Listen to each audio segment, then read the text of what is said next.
Natasha paintings میں کچھ ایسی کھوئی کہ خود اپنا آپ ہی بھولتی چلی گئی۔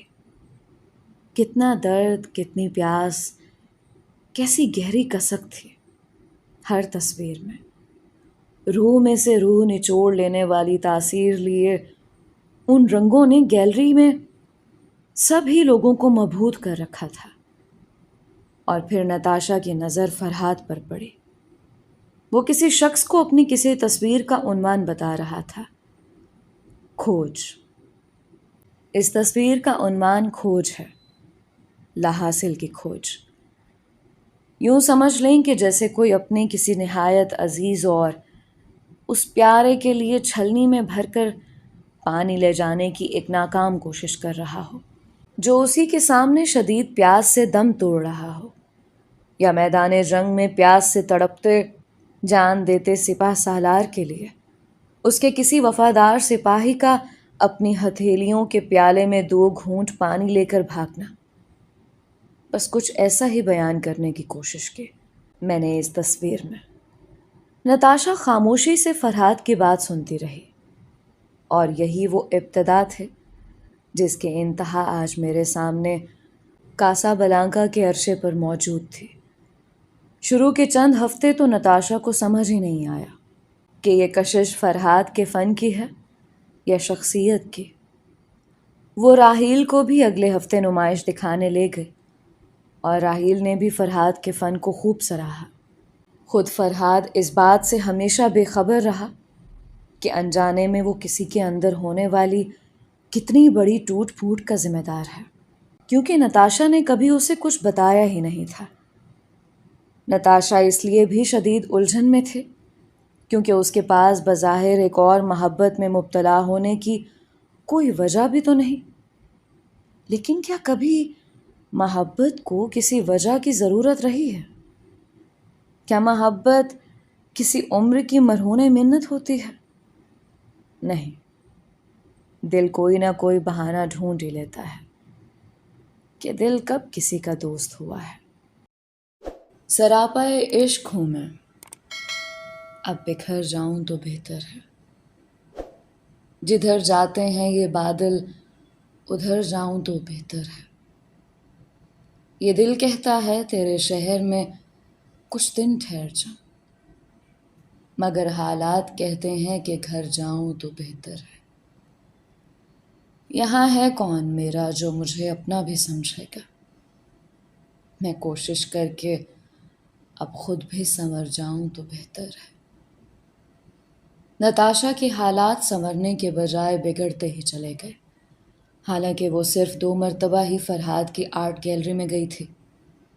پہلی مرتبہ تنہا اور دوسری بار راحیل کے ساتھ، اور اس کے بعد اس نے کئی ہفتے دوبارہ اس جانب کا رخ بھی نہیں کیا۔ اسے راحیل، اپنی بیٹی اور اپنی پرسکون زندگی ہاتھوں سے پھسلتی نظر آنے لگی۔ یہ محبت ہمارے دلوں پر تب ہی شب خون کیوں مارتی ہے جب ہم اس کے وار سے بالکل غافل ہو جاتے ہیں؟ اگر یہی جرم ہمارے مشرق میں کسی عورت سے سرزد ہوا ہوتا تو طوفان آ جاتا، پھر چاہے وہ نتاشا کی طرح یک طرفہ اور بنا اظہار والا جذبہ ہی کیوں نہ ہوتا، لیکن ایک مکمل بربادی عورت کا مقدر ہوتی۔ لیکن یہ پیرس تھا اور نتاشا ایک اطالوی نژاد فرانسیسی شہری۔ پھر بھی راحیل کے اندر اپنی پرانی اقدار گہری جڑوں تک موجود تھی، اور پھر اسے اب بھی نتاشا سے شدید محبت تھی۔ وہ چاہتا تو چیختا چلاتا اسے بے وفائی کے طعنے دیتا، ہاتھ پکڑ کر گھر سے بھی باہر کر سکتا تھا، لیکن اس نے ایسا کچھ نہیں کیا۔ اور پھر وہ محبت ہی کیا جو دوسرے کے پلٹ جانے پر اپنی حرمت ہی کھو دے، اپنا وقار، اپنی گریس ختم کر دے۔ راحیل نے ٹھیک اس ڈوبتے جہاز کے کپتان جیسا بھرم قائم رکھا جس کے سامنے اس کی متاع حیات قطرہ قطرہ کر کے ڈوب رہی ہو، لیکن وہ آخری مسافر کو بھی بچانے کی خاطر عرشے پر آخری وقت تک سینہ تانے کھڑا رہے، اور جہاز سے بندھی آخری کشتی کے سمندر میں اترنے کے بعد جہاز کے ساتھ ہی غرقاب ہو جائے۔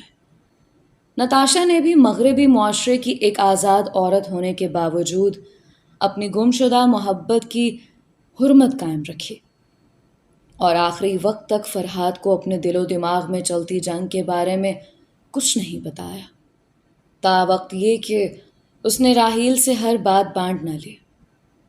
راحیل کو نتاشا کے اس آخری کڑوے سچ پر بھی مان تھا، لیکن وہ یہ بھی جانتا تھا کہ وہ اپنی آنکھوں کے سامنے اپنی دنیا لٹتے ہوئے زیادہ دیر نہیں دیکھ پائے گا۔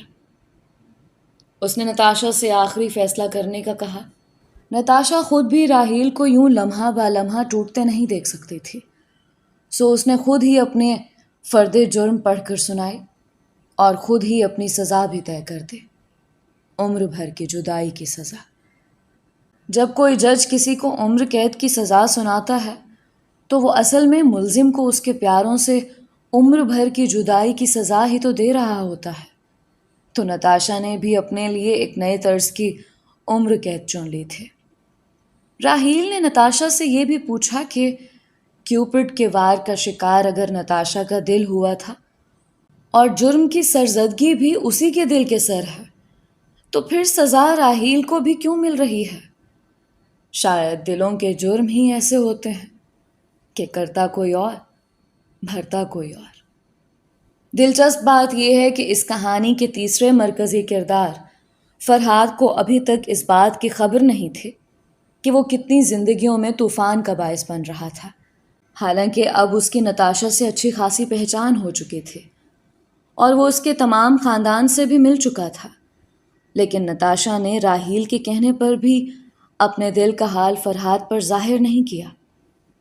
اس نے اپنے دل کو سزا دینے کے لیے ایک عجیب جوا کھیلنے کا فیصلہ کر لیا تھا۔ اس کا ظرف اس سے اس بات کی اجازت نہیں دیتا تھا کہ وہ راحیل کے ہوتے ہوئے فرحاد کے سامنے دل کے لٹ جانے کی دہائے، اور پھر اگر کسی وجہ سے فرحاد ہی اسے ٹھکرا دے تو پھر سے روتی دھوتی راحیل کی زندگی میں واپس آ جائے۔ لہٰذا اس نے آخری کشتی جلا کر تخت یا تختے کا فیصلہ کرنے کی ٹھان لی تھی۔ اس نے راحیل کو بھی سختی سے منع کر دیا تھا کہ جب تک وہ علیحدہ نہ ہو جائیں تب تک فرحاد کو اس بات کی بھنک بھی نہیں پڑنی چاہیے کہ ان کی علیحدگی کی وجہ خود اسی مرد مغرور کے ہاتھ سے کینوس پر پھینکے گئے چند رنگ کے چھینٹے ہیں۔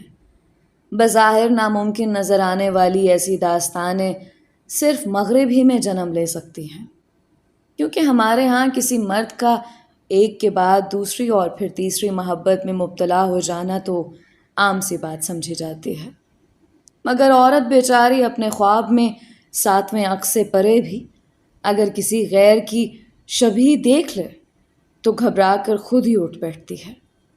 مشرق میں وفا کے پلڑے کا سارا بوجھ عورت ہی کو پورا کرنا پڑتا ہے، کیونکہ یہاں کا مرد اس ترازو میں تلتا ہی نہیں۔ لیکن نتاشا نے مغربی ہوتے ہوئے بھی اپنی وفا کا ایک معیار قائم رکھنے کی یہ انوکھی کوشش ضرور کی۔ وہ نہیں جانتی تھی کہ راحیل سے علیحدہ ہونے کے بعد فرحاد اسے اپنائے گا یا اس کی ساری داستان کو ایک کہکے میں ختم کر دے گا، کیونکہ یہ جوا تو صرف نتاشا ہی نے اپنی زندگی کے ساتھ کھیلا تھا۔ فرحاد کی محبت اور وفا تو کبھی اس کھیل سے مشروط ہی نہیں تھی۔ راحیل نتاشا کے اس پاگل پن سے کبھی کبھار اتنا بکھر جاتا کہ اس کا جی چاہتا کہ وہ ہاتھ پکڑ کر اسے فرحاد کی آرٹ گیلری چھوڑ آئے، تاکہ نتاشا یہ اندھی چال چلنے سے پہلے صرف ایک بار اپنے پتے ضرور دیکھ لے کہ کہیں مات ہی تو اس بازی کا مقدر نہیں۔ لیکن بالآخر راحیل کو ہتھیار ڈالنے پڑے۔ وہاں اس کی ماں کی طبیعت پاکستان میں مسلسل بگڑتی جا رہی تھی اور اس کی شدید خواہش تھی کہ ایک بار اپنی بہو اور پوتی سے مل لے، کیونکہ نتاشا شادی کے بعد سے اب تک راحیل کے وطن نہیں جا پائی تھی۔ لہٰذا راحیل نے اسے آخری ہمسفری کی درخواست کی اور طے پایا کہ راحیل کی ماں سے ملاقات کے بعد خاموشی سے وہ دونوں جدا ہو جائیں گے، اور اس کی خبر راحیل کی بوڑھی ماں کو کبھی نہیں ہو پائے گی، کیونکہ وہ یہی سمجھتی رہے گی کہ اس کا بیٹا اور بہو خوشی خوشی اپنے گھر لوٹ گئے ہیں۔ نتاشا کی عجیب داستان کا اختتام ابھی باقی تھا، لیکن میں اس رات لمحہ بھر کے لیے بھی آنکھ نہیں جھپک سکا۔ کیا محبت دوبارہ بھی ہماری زندگیوں میں پلٹتی ہے؟ وفا کیا ہے اور اس کی حدیں کہاں تک مقرر ہیں؟ ہم اپنی زندگی میں جس محبت کے حصول کے لیے پاگل ہوتے ہیں، اپنے دل کی کیواڑ دوسرے پر ہمیشہ کے لیے بند کر لیتے ہیں، کیا وہی ہماری آخری محبت ہوتی ہے؟ کیا محبت اور وفا کے معیار بھی ہمارے معاشرتی اقدار کے تابع ہوتے ہیں، اور ہم صرف انہی کی پیروی ہی کو ان جذبوں کے پرکھنے کا اصل پیمانہ تو نہیں سمجھ بیٹھتے؟ جانے اس محبت نامی معمے کی کتنی پرتیں، کتنے پہلو اور کتنے زاویے مزید ایسے تھے جن سے میرا پالا پڑنا ابھی باقی تھا۔ رات بھر سلطان بابا بے حد بے چین رہے اور بارہا ان کی آنکھ کھلتے رہے۔ مجھے ان کی طرف سے بے حد تشویش تھی اور میں اس پریشانی میں کئی مرتبہ خود اپنی دوائیں لینا بھی بھول جاتا تھا۔ حالانکہ مجھے ڈاکٹروں نے سختی سے تاکید کی تھی کہ اپنے شہر پہنچنے تک مجھے ہر حال میں ان دواؤں کا استعمال جاری رکھنا ہوگا، ورنہ سمندر کے سفر میں میری طبیعت مزید بگڑنے کا احتمال بھی ہو سکتا ہے۔ میرے دورے کا دورانیہ ویسے بھی اب طویل تر ہونے لگا تھا۔ اس رات بھی کئی مرتبہ میری رگوں میں جیسے مکمل اندھیرا سا چھانے لگتا، اور کئی مرتبہ مجھے اپنا سر جھٹک کر اٹھ کے ٹہلنا پڑا۔ نتیجتاً صبح میری طبیعت نہایت بوجھل تھی اور سر درد سے پھٹ رہا تھا، لہٰذا میں اپنے کیبن ہی میں پڑا رہا۔ سلطان بابا کے کمرے میں نرس ان کی دواؤں کا چارٹ بنا رہی تھی۔ کچھ دیر میں میرے کیبن کے دروازے پر ہلکی سی دستک ہوئی۔ دروازہ کھولا تو سامنے راہیل صاحب کھڑے تھے۔ میں مخل تو نہیں ہوا، دراصل تمہیں ناشتے پر ڈائننگ ہال میں نہیں دیکھا تو تشویش ہوئی۔ جی، میری طبیعت کچھ بوجھل تھی، اس وجہ سے نیچے نہیں آ سکا۔ انہوں نے فوراً میری نبض دیکھی اور تیز بخار کا خدشہ ظاہر کیا۔ میں نے انہیں بتایا کہ میں دوا لے چکا تھا۔ انہوں نے تجویز دی کہ مجھے اس حال میں بند کمرے کے بجائے عرشے پر کھلی فضا میں رہنا چاہیے، تاکہ صبح کی ٹھنڈی ہوا میں میرے تپتے جسم کو کچھ راحت مل سکے۔ کچھ دیر بعد ہم دونوں جہاز کے ڈیک والے حصے میں لکڑی کے پتلے تختوں سے ایک اونچے پلیٹ فارم نما عرشے پر کھڑے تھے۔ آس پاس سفید وردی پر نیلی لکیر والی مخصوص ٹوپی پہنے جہاز کا عملہ صفائی کر رہا تھا، اور سیلز مین اطالوی زبان میں کوئی گیت گنگنا رہے تھے۔ راہیل صاحب نے دور بنتی لہروں کو دیکھتے ہوئے مجھ سے پوچھا، جانتے ہو یہ ملحہ اس اطالوی گیت میں کیا گنگنا رہے ہیں؟ میں نے سوالیہ نگاہوں سے ان کی طرف دیکھا۔ یہ کہہ رہے ہیں کہ بادبان اونچے کر لو، پتوار اور تیز چلاؤ، کیونکہ ایک بڑا طوفان ہماری طاق میں ہے۔ ہمارا ساحل دور ہے اور کپتان کی محبوبہ پھول لیے اس کا انتظار کر رہی ہے۔ آپ کو اطالوی آتی ہے؟ ہاں، کچھ عرصہ رہا ہوں وہاں۔ نتاشا کے گھر والوں کے سامنے بہت پاپڑ بیلنے پڑے تھے مجھے۔ وہاں کی بہت سی رسمیں اب بھی ہم سے ملتی جلتی ہیں۔ میں نے غور سے ان کی طرف دیکھا۔ کیا بادبان اونچے کرنے اور پتوار تیز چلانے سے طوفانوں سے بچا جا سکتا ہے؟ انہوں نے چونک کر میری جانب دیکھا۔ شاید وہ میرا اشارہ سمجھ گئے تھے۔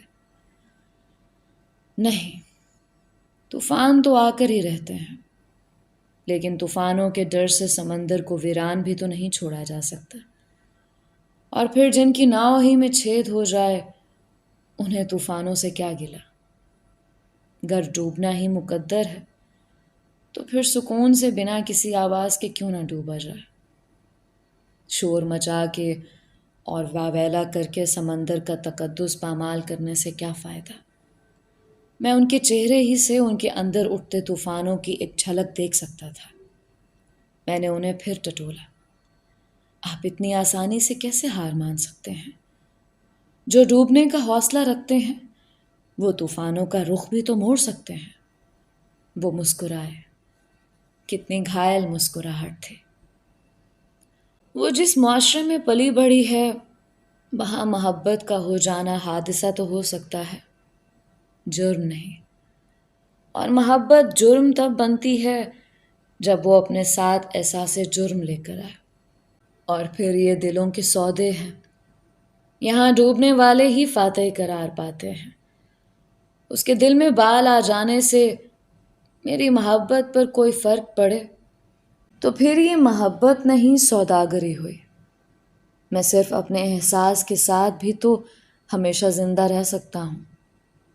جانتے ہو محبت جتنی پرانی ہوتی ہے اتنی ہی خون میں سرایت کرتی جاتی ہے۔ کوئی بھی نئی محبت پچھلی محبت کا خون میں بسایا زہر نچوڑ نہیں سکتے۔ تو پھر آپ خون میں سرایت کی ہوئی اس محبت کو اتنا بڑا جوا کھیلنے کی اجازت کیسے دے سکتے ہیں؟ آپ پاکستان میں رہ جائیں گے اور وہاں فرانس میں فرحاد انہیں قبول نہیں کرے گا، یا ان کے اتنے بڑے قدم اٹھانے پر صرف افسوس کا اظہار کر کے اپنی زندگی میں پھر مگن ہو جائے گا۔ ہو سکتا ہے اسے پہلے سے کسی اور سے محبت ہو۔ محبت بھلا کب کسی کا انتظار کرتی ہے؟ میرا لہجہ شاید جذبات کی وجہ سے کچھ زیادہ تلخ اور بلند ہو گیا تھا۔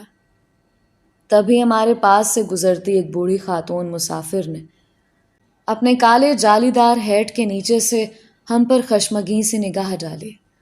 راحیل صاحب کچھ دیر چپ رہے۔ جوا نتاشا نے کھیلا ہے لیکن بازی میں نے بچھائی ہے۔ میں اپنی ہم سفر کو اس کی زندگی کے سب سے مشکل سفر میں تنہا کیسے چھوڑ سکتا ہوں؟ 2 دن بعد ہم جس بندرگاہ پر اتر رہے ہیں وہاں فرحاد پہلے سے موجود ہوگا۔ میرے پاؤں تلے سے جیسے کسی نے عرشے کا تختہ کھینچ لیا اور مجھے یوں لگا جیسے میں دھڑام سے سمندر سے جا گرا ہوں۔ راحیل صاحب میری کیفیت سے بے خبر مجھے تفصیل بتاتے رہے تھے کہ کس طرح پیرس میں جب وہ نتاشا کی ضد کے آگے ہار مان گئے اور انہوں نے اسے آزاد کرنے کا فیصلہ کر لیا تھا، تب انہوں نے نتاشا کی سب سے قریبی دوست سونیا سے رابطہ کیا۔ سونیا نتاشا کی کلاس فیلو بھی رہ چکی تھی، لہٰذا راحیل اور نتاشا کی علیحدگی کا سن کر وہ خود حیرت زدہ رہ گئی۔ وہ نتاشا سے لڑنا چاہتی تھی مگر راحیل نے بڑی مشکل سے اسے اس بات پر آمادہ کیا کہ وہ یہ خبر کسی طریقے سے فرحاد تک پہنچا دے کہ راحیل اور نتاشا آپس کی انبن اور ذہنی ہم آہنگی نہ ہونے کی وجہ سے علیحدہ ہو رہے ہیں۔ راحیل نے سونیا کو سختی سے تاکید کی کہ نتاشا کا بھرم کبھی نہ ٹوٹنے پائے اور فرحاد کو ذرا سا بھی شک نہیں ہونا چاہیے کہ نتاشا راحیل سے کیوں جدا ہو رہی ہے۔ سونیا کو فرحاد کے سامنے یہ ظاہر کرنا تھا کہ وہ اپنی عزیز الجان سہیلی کے لیے بہت پریشان ہے اور وہ چاہتی ہے کہ اگر فرحاد پر پہلے سے کسی وعدے یا رشتے کا بوجھ نہیں ہے تو وہ نتاشا کو اپنا لے۔ راحیل نے سونیا کو یہ پیغام دے کر فرحاد کے پاس تو بھیج دیا لیکن خود انگاروں پر لوٹتا رہا۔ دنیا میں بھلا کون ہوگا جو کسی لٹیرے کو خود مدعو کرے کہ آؤ اور میری متاع حیات لوٹ کر چلتے بنا۔ دوسرے دن جب سونیا نے راحیل کو آ کر یہ بتایا کہ پہلے پہل تو فرحاد ان کی جدائی کے صدمے سے سنبھل ہی نہیں پایا کیونکہ وہ نتاشا کے پورے خاندان سے واقف تھا اور اسے ایک فرد کی حیثیت دی جاتی تھی، پھر اس نے سونیا سے التجا کی کہ کیا وہ نتاشا کی ذاتی زندگی میں دخل دے کر اسے سمجھا سکتا ہے۔ لیکن جب سونیا نے اسے نتاشا کے بھرم کی قسم دی تو اس نے سونیا سے کہا کہ وہ نتاشا کو اپنانا اپنے لیے ایک اعزاز سے کم نہیں سمجھتا۔ یہ سن کر راحیل کا دل آخری بار دھڑک کر جیسے بند ہو گیا۔ شاید کہیں دور اس کے دل میں اب بھی یہ امید تھی کہ فرحاد نتاشا کو کسی وجہ سے اپنا نہ پائے، مگر اب تو کہانی ہی ختم ہو چکی تھی۔ نتاشا کو اس واردات کی خبر نہیں تھی کہ فرحاد کو سونیا نے پہلے ہی جہاز کے ذریعے ہمارے شہر بھیج دیا ہے اور راحیل اسے بندرگاہی پر الوداع کہہ دے گا۔ البتہ ماں سے کیا بہانہ کرنا ہے وہ بعد کی بات تھی۔ دنیا کا سب سے مشکل کام شاید اپنی محبت کو خود اپنے دل میں پل پل مرتے دیکھنا ہے، اور اس سے بھی مشکل خود اسی محبت کی لاش کو اپنے دل میں دفن کرنا ہے۔ میرے سامنے اس وقت ایک ایسا ہی شخص کھڑا تھا جو اپنی محبت کے لیے اپنے دل میں گڑھا کھود چکا تھا اور اب صرف اسے دفنانے کا انتظار کر رہا تھا۔ مغرب سے کچھ دیر پہلے حبیب البشر صاحب سے بھی ملاقات ہوئی اور انہوں نے بتایا کہ ان کے ساتھ جانے والے سبھی حاجیوں سے انہوں نے میرے لیے دعا کرنے کا وعدہ لیا ہے۔ انہیں شاید جہاز کے طبی مشن سے میری ناسازی طبیعت کا بھی پتہ چل گیا تھا۔ وہ بہت دیر میرے ساتھ عرشے پر بیٹھے رہے۔ عشاء کے بعد جب ان کے جانے کا وقت ہوا تو مجھے اوپر والے چوبی ڈیک پر جہاز کے آخری ریلنگ کے پاس نتاشا نظر آئے۔ عام طور پر جہاز کا عملہ کسی مسافر کو مغرب کے بعد اتنی اونچائی پر کھڑے رہنے کی اجازت نہیں دیتا، کیونکہ کوئی بھی بڑی لہر انسان کا توازن بگاڑ کر اسے بیچ سمندر میں پھینک سکتی ہے۔ ایک لمحے کے لیے تو خود نتاشا کے ارادے بھی مجھے کچھ بدلے سے نظر آئے۔ میں جلدی سے سیڑھیاں چڑھ کر اوپر ان کے قریب پہنچا۔ میرے قدموں کی آہٹ پر وہ پلٹی۔ کہیں آپ نے کسی شارک مچھلی کے ساتھ ڈنر کا وعدہ تو نہیں کر رکھا؟ وہ مسکرائیں۔ نہیں، میری شارک مچھلیوں سے کبھی اچھی سلام دعا نہیں رہی۔ ہم دونوں کچھ دیر خاموش کھڑے لہروں کو گنتے رہے۔ پھر انہوں نے مجھ سے ایک عجیب سا سوال کر ڈالا۔ تم نے کبھی کسی سے محبت کی ہے عبداللہ؟ نہیں، میں ابھی محبت کے میم اور عشق کے عین تک بھی نہیں پہنچ پایا۔ اور پھر سچ یہ ہے کہ آپ سے ملنے کے بعد تو مجھے اپنے جذبے کو پھر سے دریافت کرنے کی ضرورت محسوس ہو رہی ہے۔ ان کی آنکھوں میں حیرت تھی۔ کیوں؟ میں نے غور سے ان کی طرف دیکھا۔ آپ سے ملنے کے بعد میں نے یہ جان لیا ہے کہ ہماری محبتوں کا کوئی اختتام نہیں ہوتا۔ شاید محبت کی بقا صرف اس کے لاحاصل رہنے ہی میں ہے۔ جسے پا لیا جائے شاید وہ محبت نہیں رہتے، ورنہ انسان کا دل اس معراج کو پا لینے کے بعد پھر سے خاک میں کیوں لوٹتا؟ رشتوں کے نیلے بھنور بھی جب محبت کی سنہری کمند کو نئی فصیلوں پر اٹکنے سے نہیں روک پاتے تو پھر ہم ایک نیا کلیہ کیوں نہ ایجاد کر لیں؟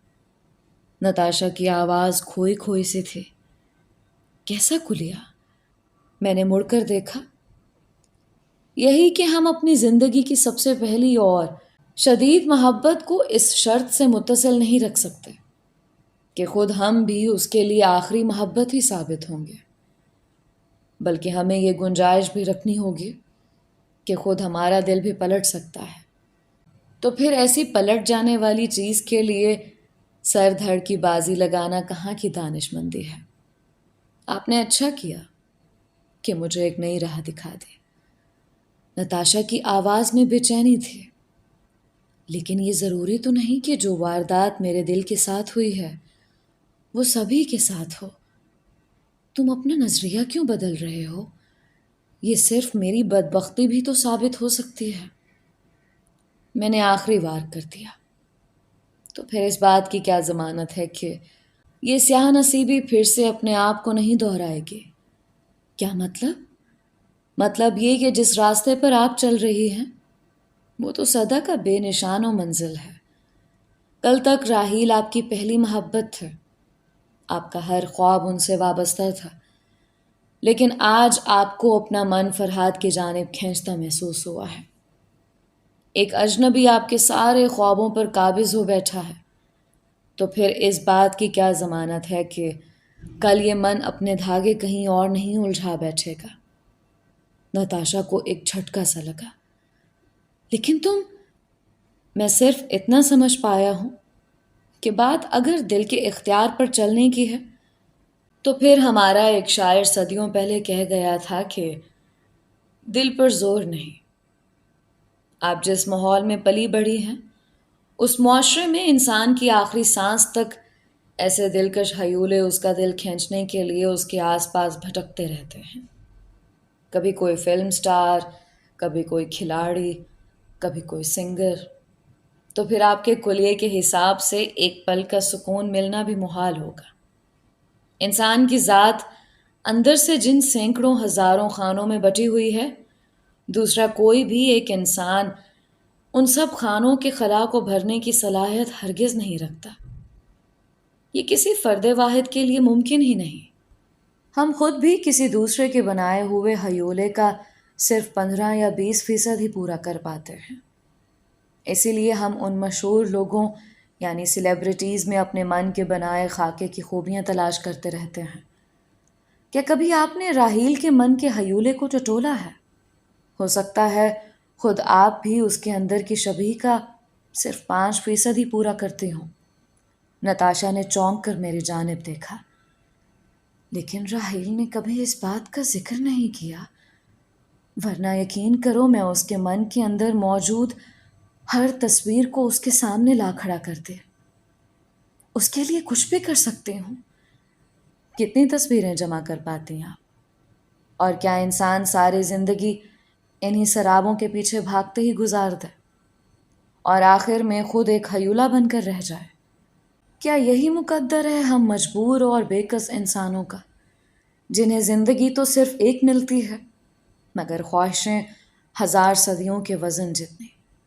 نتاشا کی طرف سے بہت دیر تک خاموشی چھائی رہی۔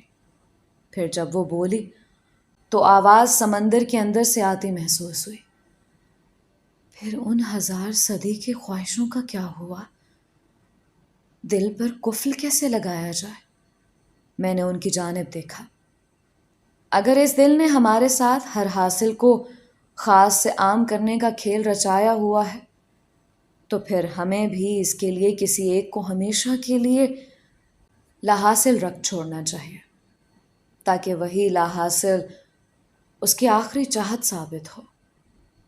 ہم اگر کسی ضدی بچے کی طرح اس دل کی ہر بات مانتے گئے اور اس کی پسند کا ہر کھلونا اس کی جھولی میں ڈالتے رہے تو پھر یہ بھی اسی بچے کی طرح چند دن کھیل کر اس کھلونے کو پرانا کر دے گا، یا دل بھر گیا تو توڑ دے گا اور پھر سے کسی نئے کھلونے کے لیے مچلنے لگے گا۔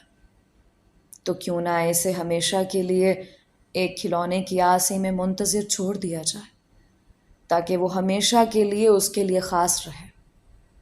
میں نتاشا کو سوچوں کے بھنور میں چھوڑ کر کیبن میں چلا آیا۔